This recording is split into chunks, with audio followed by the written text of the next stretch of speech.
नमस्कार। तो आज हम देखने वाले हैं कि ये जो हम कैल्शियम सप्लीमेंटेशन लेते हैं प्रेगनेंसी में, तो ये कैसे लेना चाहिए। तो कैल्शियम का जो टैबलेट होता है तो रिक्वायर्ड डोज होता है 1 ग्राम पर डे। तो उसमें हम स्प्लिट करते हैं और ये सब अकॉर्डिंग टू नेशनल गाइडलाइंस में मैं आपको बता रही हूँ कि कैल्शियम यानी ये गाइडलाइंस के हिसाब से कम इतना तो करना ही है, इससे ज़्यादा भी हम कर सकते हैं। तो और कुछ स्पेशल सिचुएशंस में ये सिचुएशंस चेंज हो सकती है, डोज चेंज हो सकता है, बट ये रूटीन नॉर्मल पेशेंट्स के लिए यह डोज बताया गया है। ये हम स्प्लिट करके लेते हैं, एक गोली सुबह में, एक गोली शाम को, 2 टाइम लेना है।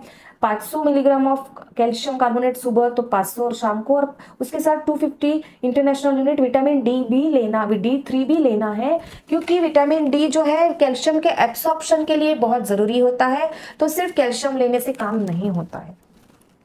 तो यह जो टैबलेट है ये कब चालू करना है, तो सेकंड ट्राइमेस्टर से यानी चौथा महीना लगने के बाद ही ये कैल्शियम चालू करना है। और ये कब तक लेना है, तो डिलीवरी के बाद 6 महीना लेना है। मैं हमेशा बोलती हूँ कि आप एक ज्वेलरी कम लो, एक साड़ी कम लो डिलीवरी के बाद, लेकिन कैल्शियम की गोलियां जरूर खाओ, क्योंकि इसकी वजह से आपकी भी हेल्थ बनने वाली है और बच्चे की हेल्थ, उसका तो प्राइमरी स्टेज है हेल्थ बनाने का, तो इसमें कैल्शियम डेफिशिएंसी नहीं होनी चाहिए।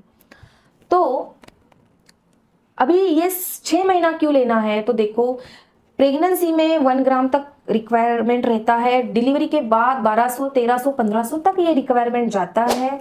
फिर बच्चा जो है एक्सक्लूसिवली ब्रेस्ट फीड रहता है, 6 महीने बच्चे को हम सिर्फ दूध देते हैं, तो माँ की तरफ से ही उसको सब मिलने वाला रहता है। तो आपका कैल्शियम उतना रहना चाहिए, वो सिर्फ डाइट के थ्रू नहीं मिल सकता है, इसलिए आपको ये ड्रग मेडिसिन के द्वारा आपको लेना है।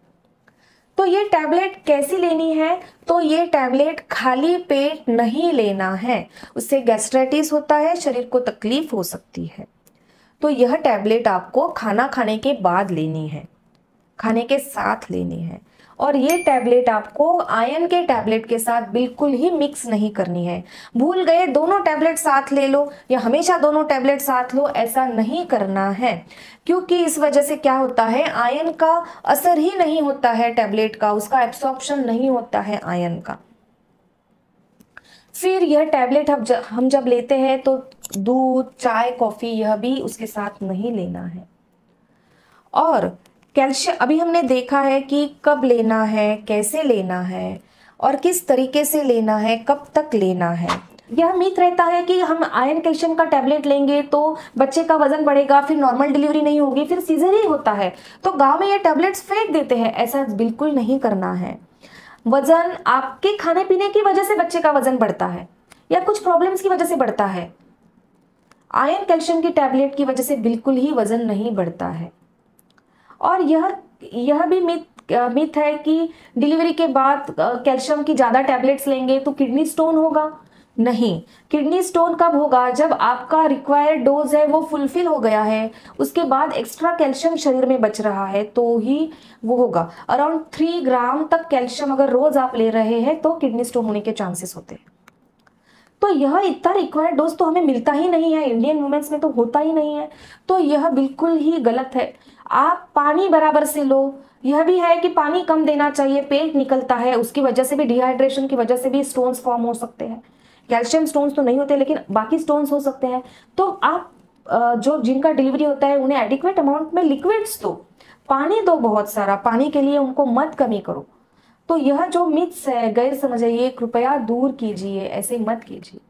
और कैल्शियम रिच फूड जो मैंने वीडियो में बताया वो तो लेना ही लेना है, और वो सिर्फ 1.5 या 2 महीना नहीं लेना है, तो 6 महीना कम से कम लेना है, और उसके बाद भी लेते रहना है, क्योंकि हम ब्रेस्ट फीडिंग 1.5 साल या 2 साल तक करते हैं। तो कैल्शियम रिच तब तक अपने को फूड लेना चाहिए, और अगर जरूरत पड़ती है तो कैल्शियम सप्लीमेंटेशन डॉक्टर को कंसल्ट करके आगे भी आपको लेना चाहिए। तो अगर आपको ये वीडियो पसंद आया होगा तो जरूर लाइक कीजिए, शेयर कीजिए और सब्सक्राइब कीजिए। धन्यवाद।